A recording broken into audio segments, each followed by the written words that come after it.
Hi everyone and welcome back. Welcome to my playlist where we are talking about nestjs Advanced. And in this video, we are going to talk about nestjs with the Prisma. In the last video, we talked about how we can just understand how we are doing a Prisma migrations, Prisma generate, and how we can use Prisma models to access the database entities. Okay. And all these things topic we already covered: how to have a JSON column and how to define the transactions, how to have an offset and keyset based pagination. Now it's very much simplified using TypeORM 3.x, or you can also check out my code how we were doing it with the TypeORM 2.x using query runner. Okay, now we are doing this thing. So we are not going to build lots of big things. What we will do here is I'm trying to create a simple API platform. So this is, let's say, different entities I have. We can just talk about a simple authentications and a blog and post. So these are the three different entities, and all those things will be using Prisma. So let's say this is user entity. Okay, let me just increase the size. This is a user, this is blog, and this is comments or whatever you add. Okay, so all these will be defined inside a Prisma schema, right? And we are going to use a Postgres as a database. So all these things will be inside a Prisma schema. Or what we can do is, because nestjs is modular, so how we do it, we create a domain folder inside a source, and inside domain we can have a user, auth, blog, user, auth, blog, and then comments. And we can also have, like, let's say Prisma, and inside this I will just have a base Prisma config. I will have a base Prisma config which will just inform you about the provider and your client library, like provider is a Sequelize, Postgres, or MySQL. Okay, and then what you can do is you can have individual schema files inside these folders. You can have a separate user.schema. You can have auth is not an entity. Here you can have a blog.schema, and manually you can merge them together. Here it is a comment.schema. So there are many ways of doing it. Either you have everything inside, all the models defined inside one Prisma schema. So mostly in last video what we were doing is, inside a root folder we were having this Prisma folder. Inside that we were having prisma.schema file, right?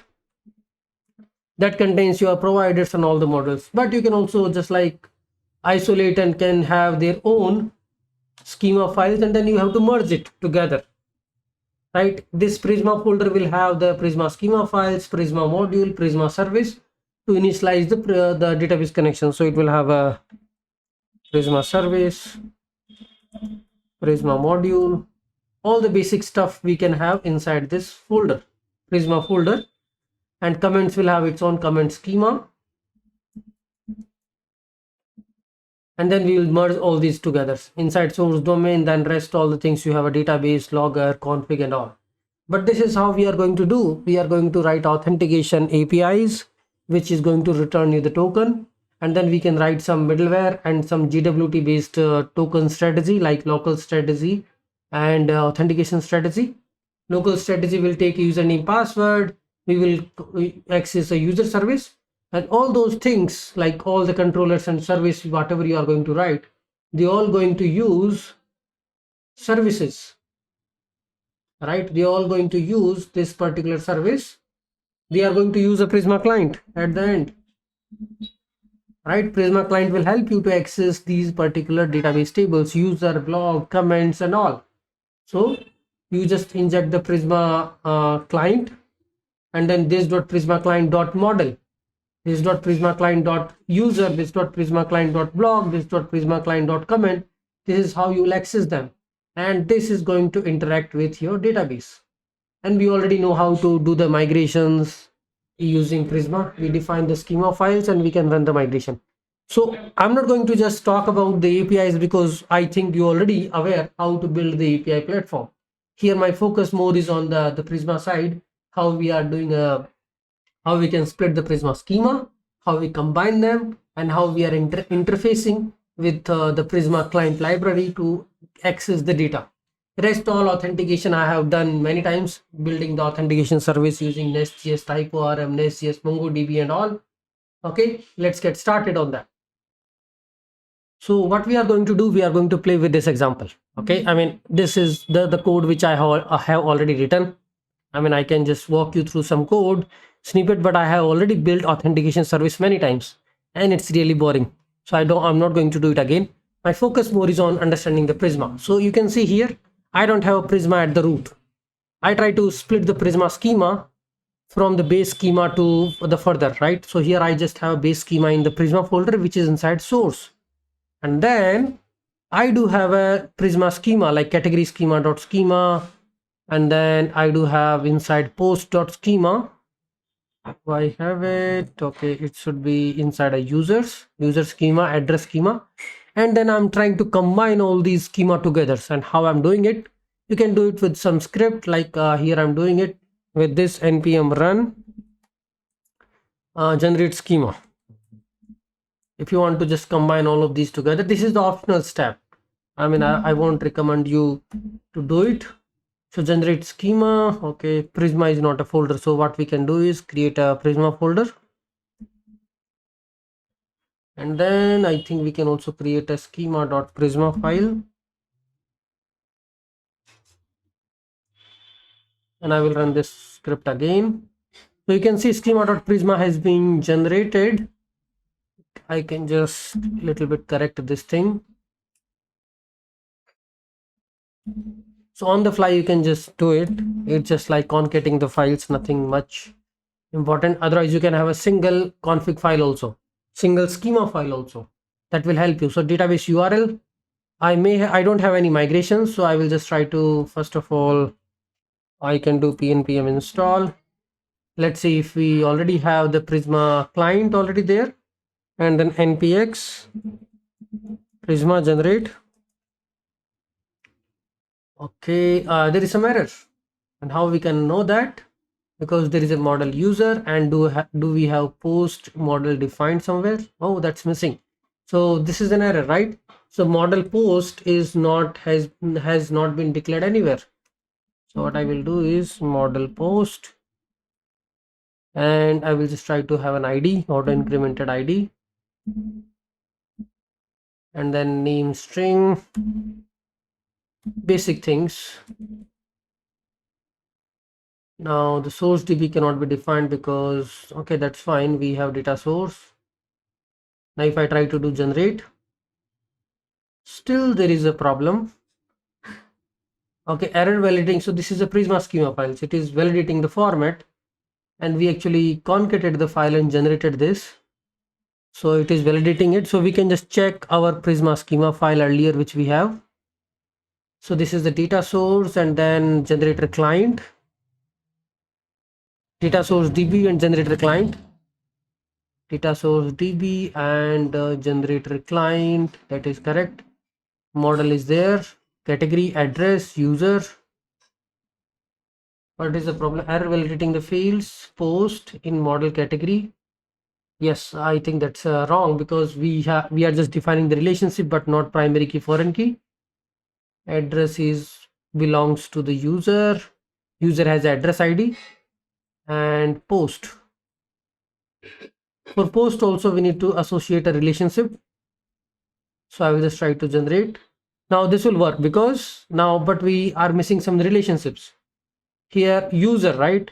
So what user is doing is, you need to have a user ID in the post collection, right? So user can have the post. So what I will do is, I need to have two things here. So user has an address. So this is a user relationship with the post. So this is how we just write our schema, right? Here I will just play with this. So there is a user I need, and that is going to have a relationship with the user. Relationship field is a user ID that is defined here, user ID, and all these are auto incremented, not a UUID. Okay, it is referencing with this. I validate this again, and this is validated, right? I have a user ID in the post collection. Similarly, category, we don't need to define the relationships here. Address as a user, right? Because this address belongs to which user. Okay, now it looks perfectly fine. We can also run the migration command, npx prisma migrate dev.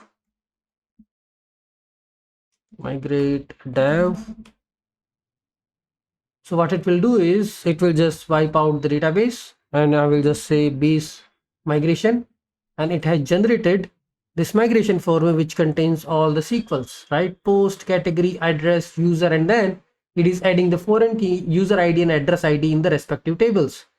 This is what I want. So either you have this base schema file splitted, and this is how we have a basic schema generated, right? Basic tables generated from the Prisma schema, and we are running the migrations and all. Now looking at the Prisma client, how we are interfacing with the Prisma client. So what we are doing here is we have a Prisma folder, and I have created a Prisma module separately. What the Prisma module is doing? Nothing. It just have a simple Prisma service in the providers. Prisma service is just initializing the connections, and I'm just using these two interfaces. I mean, implementing these interfaces. On module init and on module destroy, because once you initialize the module, you need to connect. Once you release, you need to release the resources, so disconnect to the database connections. Okay, so here this is how. Now I will just talk about simple authentication. So this is my authentication controller, right? So what I'm doing inside authentication, I do have a login, register, and all.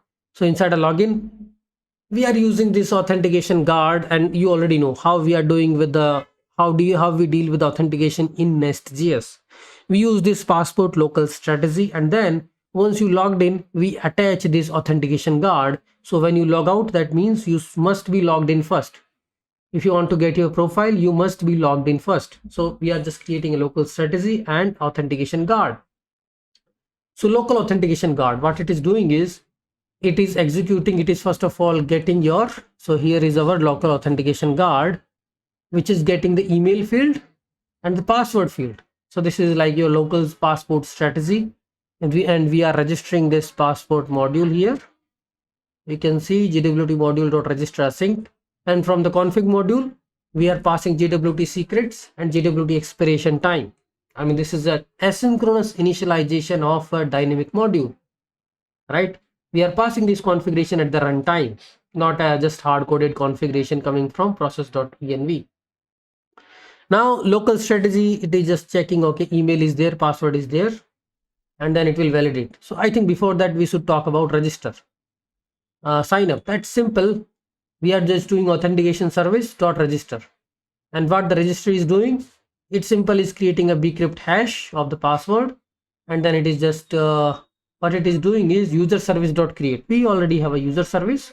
You just pass your email and the hash password, and this create method is doing it. Prisma service, so Prisma service is giving us the Prisma client dot user is the model. Prisma service is nothing but a Prisma client dot user dot create. You pass your data and include the address also, okay, and it will just give you the response with the user and the address field. So here you can see what I'm doing is I'm creating a user with the address.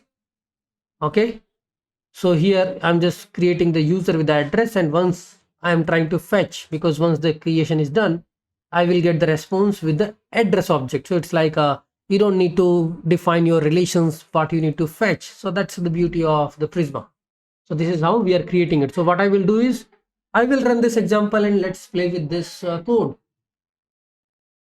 So I got some errors, and that is because in the post we are using different fields. So I just changed it, title, content, and this is should be author. And I can check this particular service. What we are doing, we have this author field, include the category. So post also has a category relationship. So this is our post that has a category relationship. So we need to add post also have a category ID. Okay, so we can just reference it. So like user has the post, we can define the relationship for this also. So we need to have a category ID.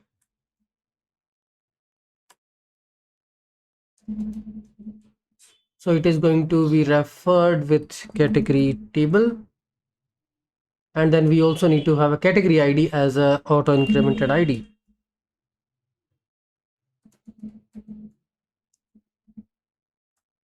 So I added a category ID, and this will again be a integer field. So post has the category ID, author, and I think that should fix my problems. We do have a title, so we need to generate the title, include category. Okay, so I will go to my schema file again.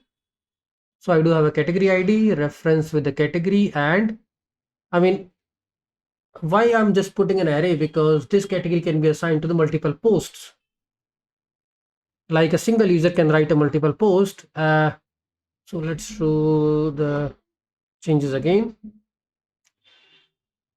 So I'm doing generate command, and it is throwing some error because I need to do some formatting. So here we are able to fix it. I mean, there was some random import added on the top. Now I can just do Prisma generate. So if you try to see this Prisma schema file, because this is the reflection of your APIs and the tables. We have category, we have the post. Post has the relationship with the category and author, because who's going to write the post? Author. And post will belongs to a particular category. So we are associating a post with a category, and a single category can be assigned to a multiple posts. So this is like a one-to-many relationship we have. Single user can write a multiple post. So this is a one-to-many, right? And a single category can be assigned to the multiple posts, one-to-many. Okay, and then here it is many-to-one. So from post to the user and from post to the category. Okay, we generated the Prisma client. Now I will start the application again. So here I can see my application is started. There are some dependencies, and if you specify this in the .env, right, because we are using this config module. Let's say if I remove these dependencies, remove these declarations from .env, we are using this config module, which will check the validation schema that are you passing secret and the expiration time or not. If not, then it will break your start process. So what you need to make sure is in the .env you have both these properties, and then we can just trigger this again. And all these properties, now application is started. We can start playing with this. So for now, just take a look on to what we are doing. So we have authentication module.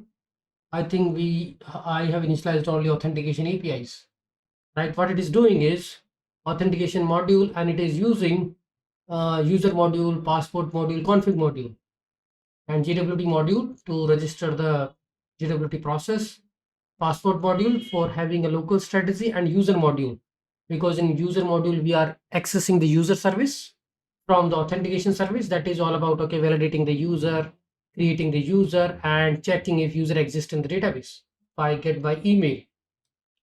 And then there is authentication service, which is just checking, okay, first creating the hash password and then calling user service to create a user. And then here we can see it is comparing the password. First of all, it is checking that user exists by this email from the user service, and then we are comparing the password. If password match doesn't found, we will just throw an error, wrong credential password passed and bad request. That will end our API response. If everything is fine, return the user request. And this is what being called from the authentication controller. So register is clear, right? We are just doing a simple registration, and here it is a login. Once you got the login, what login is doing? Login is creating login is using this use guard, which is happening here. It is whatever it is returning from this is being added to the request.user object. That's why we use passport, that whatever the passport resolve, it add those things to the request.user, and it is just calling this get authenticated user, which is just checking email and the password with the bcrypt compare. If everything is good, it will return the user object that will get added to the request.user. So here this request.user means this guard has done its job. User is valid with this email password. We got the user object. Now you can just generate a cookie, set the cookies in the response header, and then send the user back. User got the client got the cookies, and now the same cookies can be sent back to the server while doing a login or while doing authenticate APIs. Once you are logged in, you can use the guard to check that are you passing me the right credentials. So that is happening on this JWT strategy. And here, if you remember, there are different ways. What we are doing is we are returning the cookies. So like, let's say here it is your APIs and this is your client. To the client, you are returning the cookies, right? So token is inside a cookie. So when you are coming back, the same cookies will be applied and we will be extracting it from the request.headers. The same thing we are doing here. Here we are extracting. So these are like multiple extractors to extract the token. You can extract it from the headers. And these are the cookies. We are extracting the cookies from the authentication property inside cookies. Request.cookies.authentication, because this is the property where we have set the cookies. So it will extract the cookies and it will validate the cookies, and then whatever the payload we are getting, because all the validation are happening here, it will give you the decode payload that token is valid, which we have received from the cookies, and I will validate. Then I will just check, okay, get by user ID, that whatever the user ID is there in the token payload, does it really exist? Yes. Then it will put this user in the request.user, and the same thing we are accessing here, request.user, and then we are returning the user. So I'm logged in. I wanted to hit this API. It will just return you your own user profile. So this is how this all really works. And we have done this authentication, the local strategy, JWT strategy. Local strategy we are using just for a simple login, like we are passing email password. JWT strategy we are using to validate the token coming from the cookies and then decoding it and putting the final user object on the request. Okay, so let's see this in the implementation. Okay, so now what we will do is we will test this application. Before that, I did a small change, and what that change is, inside user, I made the address optional, because otherwise while creating a user, you need to provide the address ID, which I really don't have. So what I will do is npm run start dev. So it should start my application on port 3000. You can also check the port because I hard coded it here. This should be ideally process.env.port. Either use this port or use 3000 port. In that case, it will be running the application on, I think, 3010, because the port it is taking from .env. Okay, so here we will just try to reload the page. Okay, this is my simple authentication service, right? Register, login, and logout. Just now we can just play around with these APIs. What I can do is simply we can use this particular tool, Insomnia, or you can just use any REST client which you want. So here what do I have is simple, I can just do simple register, right? And I think this user already exists. Okay, the port I need to change. It's 3010 now because I'm accessing it from the env. So I will just say hello to, and it has created this user. And now I can just do simple login, which is here. This is my API endpoint. I will change the port and I will pass this. So you can see here inside this header, we are getting the cookies.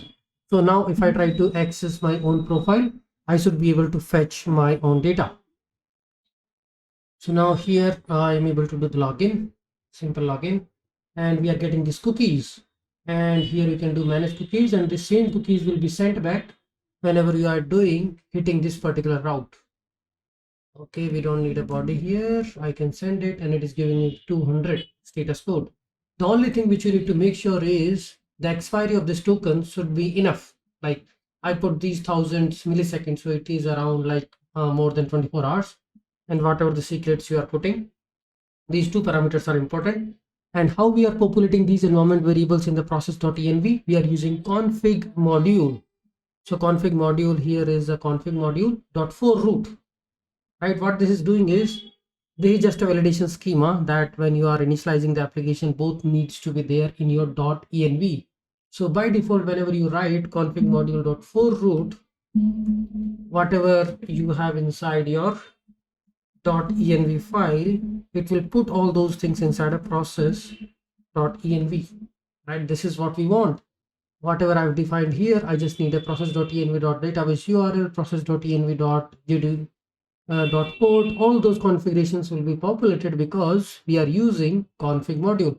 I mean, you can write your own config module, on database module and all, but this is coming from the nestjs. So this is just a simple example how we are dealing with the Prisma.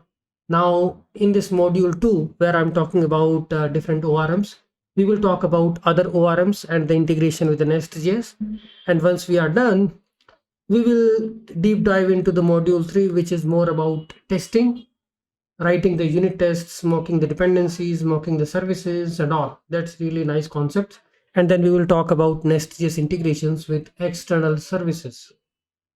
And also the interesting topic which I have just added, nestjs with WebSockets and nestjs for the serverless application, like how you deploy, how you build the whole microservice, which is being deployed as a Lambda onto AWS serverless. So those things I'm going to add in this playlist.